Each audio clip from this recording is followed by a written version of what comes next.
Assalamualaikum warahmatullahi wabarakatuh. Salam sejahtera untuk kita semua. Perkenalkan, saya Windy Puspitasari dari kelas 04 SMJ 046 ingin memaparkan sedikit materi mengenai kepemimpinan dalam pertemuan 1 di mata kuliah Business Leadership. Berbicara mengenai kepemimpinan, banyak dari kita mungkin berpikir bahwa indikator dari kepemimpinan adalah mengukur skala kerja atau menciptakan keterampilan untuk SDM atau mungkin meningkatkan motivasi psikologis untuk mereka. Saya pribadi tidak atau belum memiliki kualifikasi profesional dalam bidang kepemimpinan ini, tapi melihat dari sekitar dan pengalaman saya secara pribadi selama bekerja, jika kita ingin bisnis kita berjalan dengan lancar dan sukses, salah satu caranya adalah dengan mendengarkan. Mengapa demikian? Karena dengan mendengarkan, pemimpin menjadi tahu dan memahami apa yang menjadi kebutuhan dan masalah dalam timnya, sehingga keputusan yang diambil menjadi lebih baik. Selain itu, dengan menjadi pendengar yang baik, memungkinkan pemimpin untuk memberikan feedback yang lebih relevan kepada timnya. Selain kemampuan mendengarkan tersebut, mengutip dalam artikel ukmindonesia.id, kepemimpinan tidak bisa berdiri sendiri. Ia membutuhkan skill pendukung. Ada beberapa skill yang perlu kita kembangkan agar kepemimpinan berjalan dengan lancar. Yang pertama itu ada komunikasi efektif. Kepemimpinan terkait erat dengan komunikasi. Dengan karyawan, kita sering terjadi miskomunikasi. Nah, jika hal tersebut masih terjadi, maka kita belum menerapkan komunikasi yang efektif. Untuk bisa berkomunikasi dengan efektif, kita perlu menyampaikan informasi dengan jelas dan lengkap, serta mempertimbangkan kemampuan karyawan dalam menerima pesan sesuai dengan pemahaman mereka. Yang kedua yaitu kemampuan mendengarkan. Nah, seperti yang sudah saya jelaskan di awal, bahwa mendengarkan ini merupakan skill yang penting yang harus dimiliki oleh seorang pemimpin jika bisnisnya ingin berjalan dengan lancar ya teman-teman. Nah, yang ketiga itu ada mengenal kemampuan diri sendiri. Pengetahuan paling penting yang harus dimiliki setiap orang adalah pengetahuan tentang dirinya sendiri.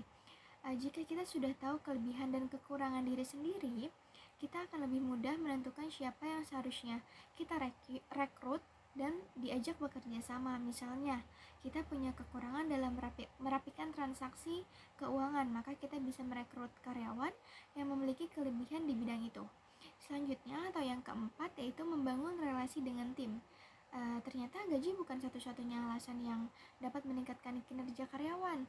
Menurut imd.org, kemampuan atasan dalam membangun relasi dengan tim justru menjadi faktor utama yang memotivasi karyawan untuk memberikan pekerjaan terbaiknya. Jika karyawan nyaman dan merasa pekerjaannya dihargai, mereka akan lebih bersemangat menghasilkan pekerjaan terbaiknya. Yang kelima, mengembangkan kelincahan dan kemampuan beradaptasi.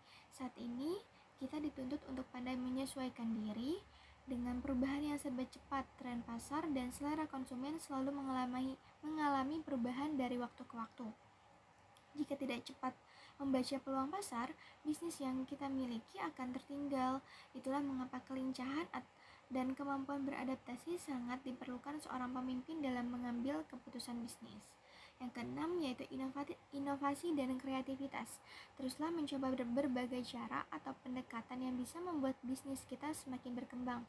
Inovasi dan kreativitas tidak harus selalu besar. Kita bisa menerapkan keduanya dalam skala kecil tapi berdampak bagi bisnis kita. Contohnya dengan mulai menggunakan aplikasi kasir yang membantu proses pencatatan transaksi bisnis Anda. Mungkin ini terdengar sangat sepele tapi penting untuk bisnis kita ini. Seperti itu. Yang ketujuh itu membuat keputusan dan kemampuan menyelesaikan konflik. Seorang pemimpin harus membuat keputusan sepanjang waktu, mulai dari yang sifatnya mudah hingga kompleks. Jika ingin menghasilkan keputusan terbaik bagi bisnis, teruslah berkali diri dengan pengetahuan dan informasi yang terkait dengan bisnis yang kita miliki. Nah, yang terakhir atau yang kedelapan yaitu manajemen waktu. Keterampilan melakukan manajemen waktu adalah keterampilan dalam mengatur skala prioritas. Kita tentu memiliki banyak sekali yang perlu kesibukan dan pekerjaan yang perlu diselesaikan. Nah, tanpa kemampuan mengukur prioritas, kita bisa dilanda stres dan ketidaknyamanan sepanjang waktu. Oleh karena itu, penting bagi kita untuk mengembangkan kemampuan manajemen waktu yang relatif. Nah, John Maxwell juga mengatakan bahwa kepemimpinan adalah pengaruh. Pemimpin harus bisa memberikan teladan yang baik. Teladan yang baik bukan berarti menunjuk-nunjuk, tetapi dapat menunjukkan. Dan teladan yang baik bukan berarti menjatuhkan orang lain, tapi dapat memberikan contoh yang baik untuk orang lain. Pemimpin yang hebat juga bukanlah orang yang menuntut perubahan, tetapi dapat menciptakan perubahan itu sendiri. Nah, sekian yang dapat saya sampaikan. Kurang lebihnya mohon maaf. Wassalamualaikum warahmatullahi wabarakatuh.